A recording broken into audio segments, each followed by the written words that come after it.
It was so interesting because I feel like I had this out-of-body experience where I was witnessing myself react and prepare to self-sabotage in the ways that I had done in the past. This is the only way for you to maintain the results that you're about to get in these next 90 days.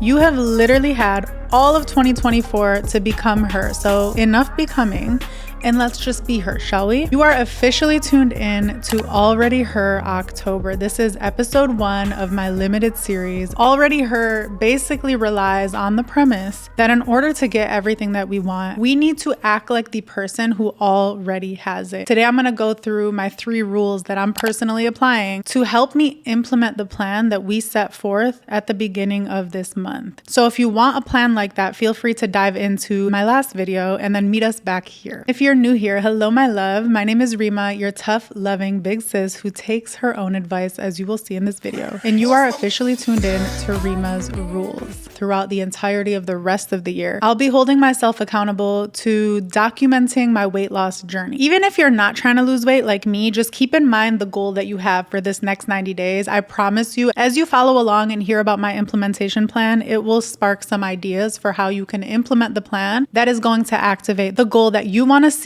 by the beginning of next year. Let's get into these 3 rules for changing our life in 90 days. Rule 3 is probably the most vulnerable I have ever been on YouTube, so you will want to stick around to hear about that one. But let's get into it. Rule number 1 is to get your mind right. In my last video, I talked about how to visualize basically the goal that you have set forth. And that's why it's so important to just stick to one goal that you are most highly prioritizing through the end of the year. This doesn't mean you don't have other goals, but there's just one that you're really going to workshop throughout the rest of this video and throughout the next 90 days, because there's so much work required internally and externally to have it be seen to fruition. So getting your mind right around that specific area of your life is going to be paramount. This is why I'm calling it Already Her October, because personally, I realized that I had become addicted to becoming. I had become addicted to this carrot on a stick of constantly chasing the next thing, and I never saw the ways in which I'm already being successful. And if you know anything about negative thinking, self-judgment, self-sabotage, that is kind of a way to keep yourself stuck, because you never feel like you're the person who deserves the thing that you want. Even if you're already creating a lot of the things that you want in your reality, your brain won't let you see that, but we'll get into that a little bit later. For Already Her October, it really relies on this premise. If you want to become the woman, in my case, with the badass body, then today you need to be the girl who is ready to maintain that. So let me explain this through a metaphor. Everyone knows pregnancy, you have I think a little more than 9 months to house this human being in your belly. During that 9 months, though, you are getting your house ready. You're getting your mind right. You are starting to read about parenthood and motherhood. You are building a nursery in your home. You're stocking your house with hella diapers. Like, there is all this prep work that is done for you to ensure that the day the baby arrives, you are ready to nurture that thing that is now a part of your reality. I don't know about you, but I'm not waiting to pop a baby out in the future to prep my house and to prep my mind and to prep my spirit for that. I am becoming a mother before the baby is born. If you're not trying to have children, think about a puppy. Like, you probably buy all the stuff for the puppy and order all these cute little toys before you bring the puppy home. And that's because you are preparing to be a dog mom before the dog enters your house. I want you to think about that metaphor as you prep to enter a new chapter in your life, maybe one that you've never done before. In my case, I know for a fact that I have never in the past prepped my mind and my identity to be the girl who maintains the badass body. I have been the girl on several accounts who lost enough weight and felt good in the current body, but I never switched my identity over to the girl who can maintain that body. I always treated weight loss like this destination that once I got there, then I was just gonna go back to my old self. And we'll talk about self-sabotage a lot more in rule number 3. But my point here is that in order to become the girl who has the thing that you want, maybe it's your dream apartment, maybe it's your dream relationship, your dream career. In order to become the person who has that, you need to be the girl right now who can maintain that. People who win the lottery become so depressed because they either blow the money or also they realize that money wasn't actually the key to happiness. So now they feel lost. But if you are someone who has terrible financial habits right now, who has terrible credit, who spends excessively and just has like a retail addiction, all that adding $1 million into your bank account is going to actually do is give you more money to enable those same habits. If you don't become a person who is investing in yourself, investing in your future, being very intentional about the way you spend your money, being very intentional about the ways that you invest and grow your money, then that $1 million is just going to be an extra $1 million for you to waste. That's advice that I'm really like focusing so much on. I'm getting my mind so right. And I'm constantly asking myself, what lifestyle do I want to create that not only welcomes this body in as I'm loading it, but also keeps it? Because I have switched my identity so much that I'm not stressed the way that I used to be about gaining back the weight. I used to be so stressed in the past to the point where I almost didn't even want to lose the weight because I didn't trust myself enough to keep it off. And if that's not a sign that I wasn't being the person that would maintain the thing that I want, I don't know what is. So before you can even get the thing, I want you to become.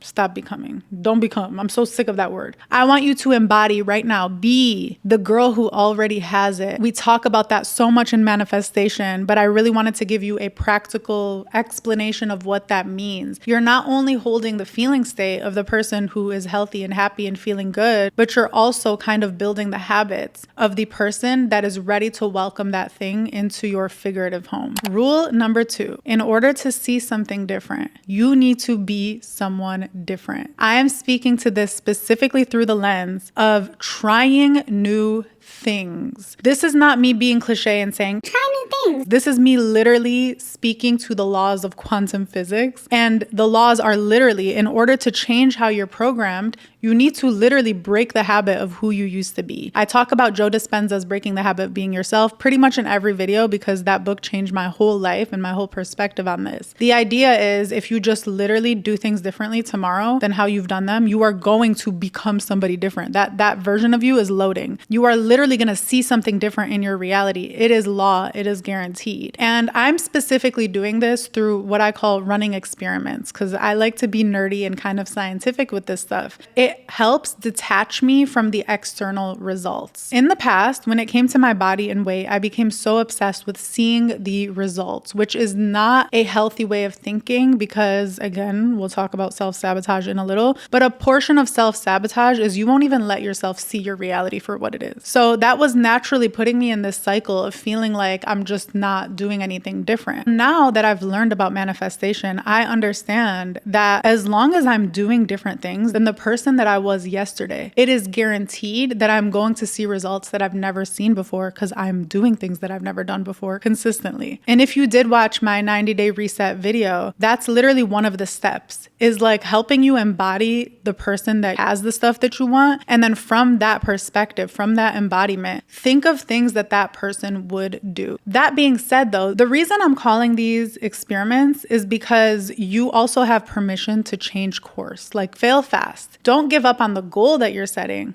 but try different approaches towards that goal. And the ones that feel really good and feel aligned, keep them. The ones that don't feel aligned and don't feel good, kill them and don't have any shame about quitting on those things. So for example, if you're trying to manifest your dream partner and you realize that like going to these social events with your friends feels so aligned because you're meeting so many different people, keep doing that. But if one of your little tactics or experiments is to be on a dating app and every time you do it, it just feels icky and not good, and that's not how you want to meet your partner, then give yourself permission to kill that and have faith that you're going to find it through ways that feel more aligned. If you're trying to manifest a dream career, let's say you're trying to become a YouTuber and it feels aligned to post a video once a week as you feel excited, keep doing that. But if one of your tactics is posting every single day or posting trendy posts and that doesn't feel good, then don't do that. I'll speak to my example as it relates to weight loss. And this has really, really, really helped me detach from results and from the outcome and get like radically excited about the process. So the first thing that I've been trying at this point for a few weeks is intermittent fasting. I told myself I'm going to try this for 2 weeks. It's not a commitment. I'm just going to try it for 2 weeks and just see how I feel. And honestly, my excitement has only grown and grown and grown as I continue to do this because I feel so good. This is not an intermittent fasting or even like a weight loss video. So I just want you to know that might not work for you. Don't take something that I'm saying and implement it because our goals are different and how it's going to make us feel is different. And that's really what matters the most is how it makes you feel. It makes me feel so good. It makes me feel like the person who has a different lifestyle. It makes me feel like someone who is doing something so radically different than I have done it in the past. So now I just know that different results are loading. It's also making me drink a lot more water, which I wasn't as intentional about my water. And now that I bought this cute new water bottle that I'm obsessed with, it's only 4 p.m. and I'm already on my third one. It's 40 ounces, 40 times 3. That's 120 ounces of water. I've had to pee literally every 20 minutes and that's how you know. But the point is I feel so hydrated. I feel so healthy. That's who my 2.0 self is. She's someone who's healthy, hydrated, and happy. I just made that up. But like really, like those are the 3 words that come to mind. I'm healthy. I feel lean. I feel energetic. I'm always hydrated. That's another one that kind of came along with intermittent fasting is just how much more water I'm drinking. And I'm being so much more intentional about that because it is making me feel like a completely new person. The other thing that I'm doing is this experiment that I'm running, and that is to focus more on my step count. I work out at this point in my life 5 times a week. And so I kind of didn't really pay attention to my step count because I just automatically kind of assumed that I would be hitting my steps. I was very mistaken. One thing that I don't think a lot of us realize, especially in a post-COVID society, especially if we work remotely, is how much less steps we are getting. So I just decided if I'm going to embody the person who already has what I want, which is this lean, healthy, fit body, like an athlete's body, what does she do? And I'm like, oh, she's like not a lazy ass. She's constantly wanting to walk. Like she loves to walk. She actually feels weird if she doesn't get a certain amount of steps every day. Now, this requires a little bit of self-awareness. And here's the part where, number one, I'm very realistic and I'm very self-aware. I was not averaging 8,000 steps a day. I'm not going to try to jump to 10,000 steps a day. I'm just not. I'm going to get there. My goal is to be at like 12K at some point, but not right now. Right now, I will consider it a changed behavior and a win if I can average out 8,000 steps a day. Now, notice I'm saying average out because I also know myself and I really don't like to give myself strict daily rules. I like to look at my journeys through the weeks. I find that it's much more forgiving and just aligned to the natural energy flows that I have if I give myself a week to really assess my progress. So my rule at this point is that I need to average out 8,000 steps a day for the week. Yesterday, I think I only hit like 7,000, but the day before that, I hit 12,000. So that's the point, is like, as long as I'm at 8K or even more, I will feel good about that. It almost works better because if I allow myself to have a day where I'm only at 6,000, then the next day I feel that much more motivated to even it out and like hit 10K so that I could bump it back up to 8. That's the approach that I'm taking. And all it requires is that in addition to my workout, I just make up for it on the treadmill. So I literally go downstairs to our gym. I turn on a YouTube video and I just walk, and I don't even put the incline up or anything like that. I'm not trying to look at this as a workout. I'm looking at this as investing in my body. And if I don't want to go take a walk outside, I'm going to just go to the treadmill and watch something that I would normally watch on this couch, but just get my steps in. And it has been making me feel like a different person. So aside from just hitting that number, it has such a compounded effect because it makes me want to be overall more cognizant and overall more healthy and just somebody who moves their body and shows gratitude to their body through taking care of it. Last but not least, and I put this on my vision board for this Already Her challenge, but meal prepping. One of the biggest game changers for me, this is what lost me my first 12 pounds, is telling myself that it's okay for me and my husband Ahmed to eat different things. Like I really had to have this rude awakening with myself where I was like, you guys have different goals, so of course you should be eating different things. How could you guys possibly eat the same thing if you have two different goals? He's not really trying to lose weight. You're trying to lose weight. So don't feel sorry for yourself when you make different decisions that's actually more aligned to what you want. I am officially meal prepping and I just love it because I've always been someone that can kind of eat the same exact thing every day. I'm also having so much fun and romanticizing the process of meal prepping because I follow all these people who make it look so fun and actually make stuff that tastes good, not like your boring chicken and broccoli, which I will never do to myself, but I'm making meals that I genuinely love and I'm romanticizing the process of prepping them and eating them. And the last point I want to make here is that I've tried different things over the past few months of me being on this weight loss journey. One of them was I tried measuring myself every week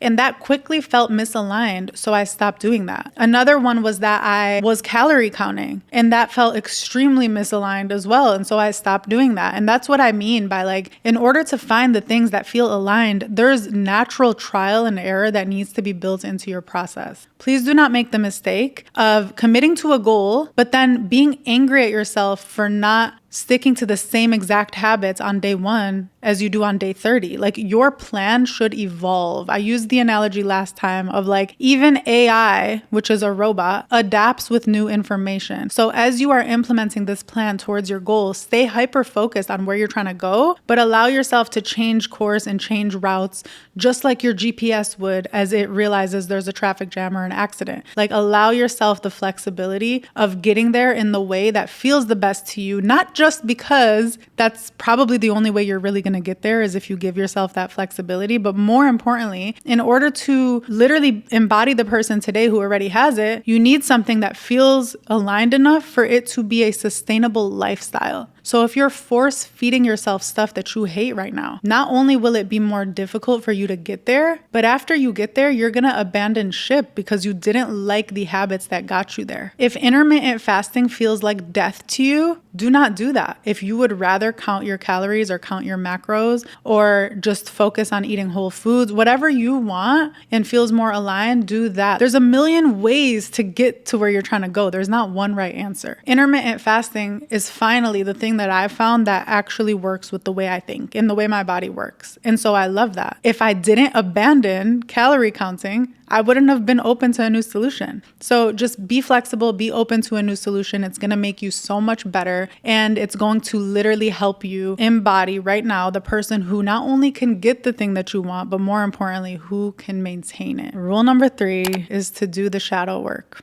Do the shadow work, my love. Buy the journal. Write things down, speak them out loud. This is the only way for you to maintain the results that you're about to get in these next 90 days. I'm telling you, especially in areas like weight loss, where there's so much baggage, there's so much history, there's so much emotional charge. I now, at almost 32 years old, know why I have not maintained my weight loss in the past. And I would not have had that perspective and understanding had I not done the shadow work required to really understand what's in my head. And I was just talking to a friend about this today. I was like, sometimes when I say out loud the things that have been running on repeat in my head and I say them, I bring them out of my mouth literally into reality. I'm like, oh my God, that's what I was allowing in my head. It's kind of like, this is a gross example, but it's kind of like if you've ever cleaned out a sink or whatever, or your shower drain. This is before I do the hair on the wall method, but like when I would just let my hair fall in my drain, and every week when I would clean it out and all this nasty ass hair, this is such a gross example, I'm sorry, but I feel like girls, if you know, you know, and you're like, that's what was there. Let's do a less gross example. I feel like that was gross.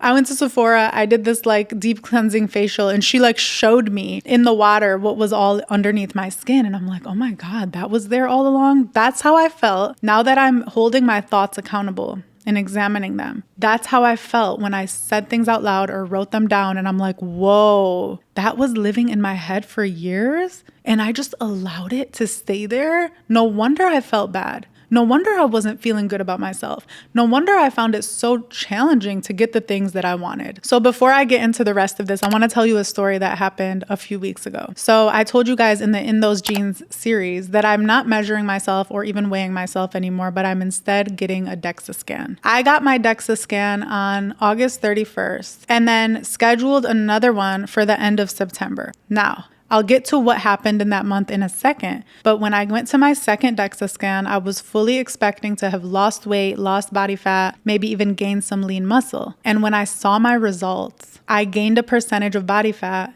and even gained 1 pound. And when I saw those results, it was so interesting because I feel like I had this out of body experience where I was witnessing myself react and prepare to self-sabotage in the ways that I had done in the past when I didn't like my external results. So I'm over here kind of above my body watching myself. And I went into my car and I'm looking at the results on my phone. And I felt, first of all, this like stabbing sensation of like this just very blindsided feeling of like, this is not what I was expecting. So I drove to our apartment. Ahmed even like tried to call me and I just needed time to process it by myself. I was so ashamed of my results that I didn't even want to tell my husband anything. So I took like 5 minutes. I'm sitting in the car and I'm just processing and I'm thinking. And let me tell you what my thoughts were. My thoughts were, see, your body's just weird. You don't react to things. You've been fasting for the past 2 weeks. It's clearly not working. You're so silly for thinking that doing something different would work on you. It might have worked on those other girls, but your body's defective. There's just something wrong with your metabolism. There's just something going on here, but you're never going to lose the weight. Even though I've already lost 12 pounds, this is the story that is running through my head. You're never going to lose the weight. You're doing it wrong. You need to find something new. You're always doing it wrong. And it's just this feeling of overwhelm and discouragement of like, what is wrong with my body? And it was almost this story of I've been perfect, but there's just something wrong with me. So as soon as I thought that thought, which is the thought that used to send me down these self-sabotaging spirals in the past, I'm like, hold on. I've been documenting my journey on the In Those Jeans series. First of all, my jeans are fitting. So that's data point number 1 that can challenge this story. But that wasn't even good enough in that moment, right? I'm like, let me look at my camera roll because I've been recording the stuff I've been eating here and there for the videos. Let me see what happened between the date of August 31st, my last scan, and this scan. Let me see what I've been up to. Girl, I went back in that camera roll. I'm about to show you some of the things, okay? The first 2 weeks before I started fasting, I was eating donuts. I was eating cookies. Crumble cookies was at my doorstep twice a week. I talked about that in the last video. I was scrolling through the few things that I had recorded. There was more than the things that I had recorded, but all of that was enough to ground me back into reality and be like, honey, you did not gain weight out of nowhere because there's something wrong with your body. You gained a percentage of body fat because your ass was downing donuts like it was nobody's business. And sure, the past 2 weeks you've been fasting and you've been very focused on eating in an intentional way. That's amazing. You might have been like 3 pounds heavier today had it not been for this past 2 weeks. It is unfair to judge this whole month in this result, this little incremental result off of the past 2 weeks of fasting and ignore what you were doing in the 2 weeks before that. And when I say I felt relieved, like I wasn't mad at myself. Even at that point, like I was relieved to see the donuts. And that's how you know that like self-sabotage really tries to make you lie to yourself. It tries to make you delulu in not a good way. And so I stopped deluding myself and I realized not only was I eating a bunch of stuff because we did a little staycation, but I would not track those calories. I would not create evidence for myself, which then fuels the self-sabotage. Because if I was looking back at my fitness pal and I have amnesia about all the high calorie things that are sending me over, then I would be able to maintain this story that I was so attached to that something is just wrong with me. I just can't do this. And so in that moment, I felt this sigh of relief of like, whew, okay, yeah, I don't like these results. That's real, but it makes sense why I got these results. And I was able to be radically accountable, radically responsible for those results in that moment, instead of allowing my self-sabotaging thoughts to tell me there's just something wrong with my body. I was so excited to talk to my husband. And that's what I mean. Like when I said it out loud, I'm like, wait, that is what I thought all along, huh? And when I said it out loud to him, those words that like, I thought there was something defective about my body, I was like, whoa, that's a very toxic, heavy, almost poisonous thought to just allow to live rent-free in my head, contaminating all of my efforts I'm so happy I blurted this out. I almost felt like I was throwing up something poisonous. So I've been doing that now, where the shadow work that I'm working on is a combination of really like saying out loud the thoughts that have been allowed to take up space and really run shit in my head, because these are the subconscious thoughts. They're really driving you. And I need to not allow those things to go unexamined. It's kind of like a pilot. You wouldn't just allow anyone to drive a plane. You would have to have them go through all of these tests and all this training in order to be qualified. And that's how I'm treating my thoughts. Like, I'm going to hold you guys accountable. If I don't think you're the thought that should be driving my reality, abso-freaking-lutely not. One way that I'm basically combating my self-saboteur is by grounding myself in reality, not allowing her to take these thoughts they're just rooted in all this emotion and trauma and not really rooted in reality. And so I wrote down a list of things that I've been doing to reground myself in reality. Even though the DEXA scan was a trigger this past time, I'm still going to do DEXA scans because I want a metric that is not about my weight. It's about my body fat and about my lean mass and all the other metrics that really speak to my health in a way that feels more aligned to me. So I will be doing DEXA scans, I would say probably once a month moving forward. Calorie counting is not something I'm doing every day. But on days where my self-sabotage tries to tell me I ate too much, I will plug it in. I'll be like, you know what, come here. Let's sit down and review this together, okay? Because I'm not gonna let you do this to me. And I will plug them into MyFitnessPal just so I could be like, do you see where we're at? Now try to talk. Try to tell me I ate too much right now. And that's how I'm coming at her, where it's like kind of like I'm parenting this child, where I'm like, you don't get to just say what you want. Like, if you don't have receipts, I need you to stop talking. I need you to learn how to start being data driven so that you don't try to drive this boat without any credibility to do so. My camera roll is what saved my ass this past time, so I'm going to try to continue to do that as well. The jeans, I'm so happy that I started that series because I feel like it led to so many good things, especially the fact that the jeans are buckling and they weren't buckling when I first bought them. So I know that I'm making a lot of progress. And then a more recent one, because my self-sabotage tried to come in and be like, are you even fasting right? You're drinking coffee with a little bit of cream. Like, are you fasting right? Because a lot of people will try to tell you that like that will kick you out of your fast. And so I've been using those keto sticks that let you know if you're fasting. Because again, just another way to ground myself in reality so I can keep this momentum of feeling like I am doing something different and therefore will become somebody different. The last point I want to make here under this category of like shadow work is if you have very strict and even unrealistic timelines on your goals, that is a big sign that you are lacking in self-trust. This was something I really had to get real with about myself. And one way to sabotage everything is to set a goal that subconsciously you know is not attainable in that time frame. And that's because your wounded self, your shadow self, is more attached to the identity of the person who failed than the identity of the person who has everything that they want. You have this storyline that good things don't happen to me. I just can't lose weight. There's just something wrong with my body, like me. I'm not someone who deserves this money. And because your ego is attached to that identity, they will do everything in that power to literally sabotage your ability to become someone different. And one of the ways that I've found that I do that is by setting ridiculous goals in ridiculous timeframes. And I want to give you a metaphor that is maybe going to help challenge you if you are doing this. I feel like this especially relates as we get closer to the end of the year. I want you, as I'm talking, to think about the goal that you have in mind. Be real with yourself about if you might be self-sabotaging. If you find that your goal is unrealistic,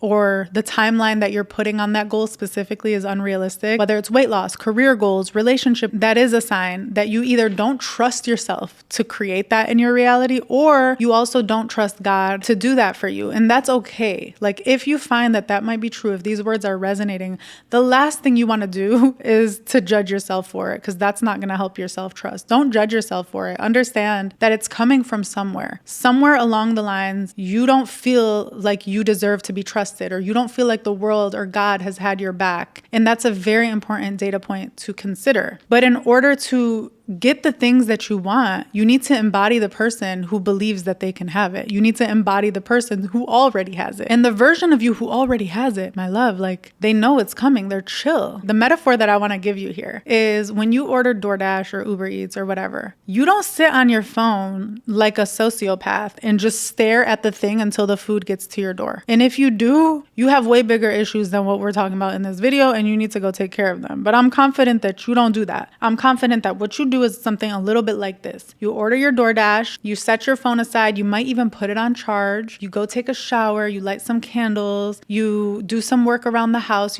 clean up a little bit, you might even do some laundry, fold some laundry, you might even call a friend. Maybe you do hit up a treadmill and just start walking on the treadmill because you know that you've done what's required. Your food is coming. It's going to be at your door when it's going to be at your door. You don't even get pressed when the food said it was going to arrive at 7:33 and it's 7:33. Like, you're not freaking out. You might be like, oh, okay, you trust that it's coming. It might be a little late. Sometimes it even comes a little bit early, right? You understand that all you needed to do in that moment was order it and it will be delivered. I want you to treat your goals like that. You have ordered them, it will be delivered. So calm down. This doesn't mean you don't need to do anything, but constantly second guessing whether that thing is on the other end of the things that you're doing is not going to put you in the mind state and the feeling state of the person who already has it. I'll give you an example that relates to this. Let's say you have a destination wedding. This actually happened to this girl on TikTok, so maybe that's where the story is coming from. But you have a destination wedding in a month and a half and you ordered a dress and it's supposed to arrive really close to the date that you're leaving to your destination wedding. You're going to be freaking the F out because you don't know if the dress is going to fit. You don't know if you need to get it tailored. You don't even know if it's going to arrive on time. You don't know if you're going to have a wedding dress. Like, that's what self-sabotage is. You're putting yourself in a situation where, number one, the stakes are super high because this is your wedding dress. And number two, the timeline is so tight that you have created so much space for doubt about whether it's going to happen. And it's not even like doubt about something small. It's doubt about something you care so much about. And I'm guessing if you have picked one goal to prioritize for this video,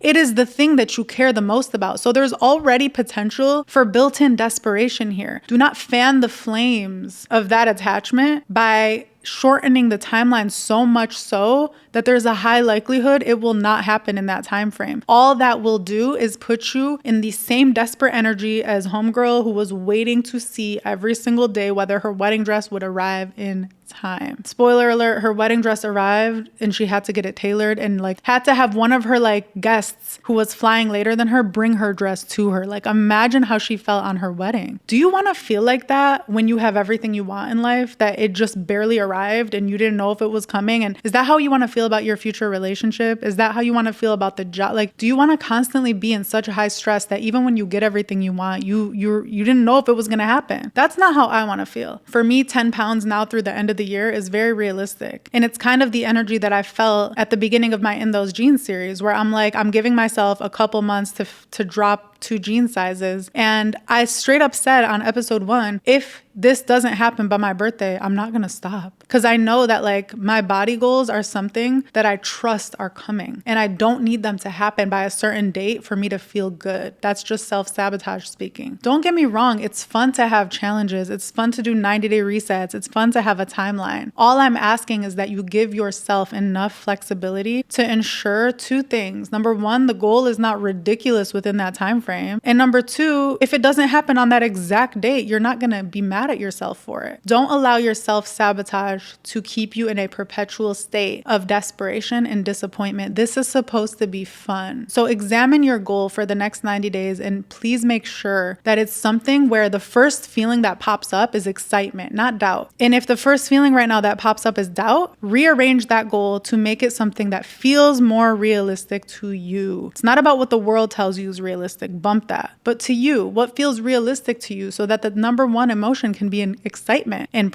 feeling proud of yourself, and not doubt and desperation and fear. Those are not the feelings that are going to get you where you're trying to go. And they're definitely not the feelings that are going to help you maintain the thing that you want. I have so much more to say, but I actually have a massage scheduled because I'm taking care of my body. So I'm about to go and do that. But I just want you to know that I believe in you. I love you. I'm so grateful to have you here on this 90-day reset on Already Her October, which will become Already Her November and Already Her December, because I'm going to be here for the next 90 days. You know, just loosely documenting. This will not be a weekly series, by the way, because that's just not how I work. But it will be a limited series from now through the end of the year. I'm so excited for us to be doing this together and to just have fun as we become someone we've never been. Because once again, if you want to see something different in 2025, you need to be someone different right now in 2024. You got this. I'm not going to ask you to like or subscribe, but if you enjoyed this video, then bring a friend with you. Have them come along this journey with us. Let's leave people even more powerful than we found them. I love you so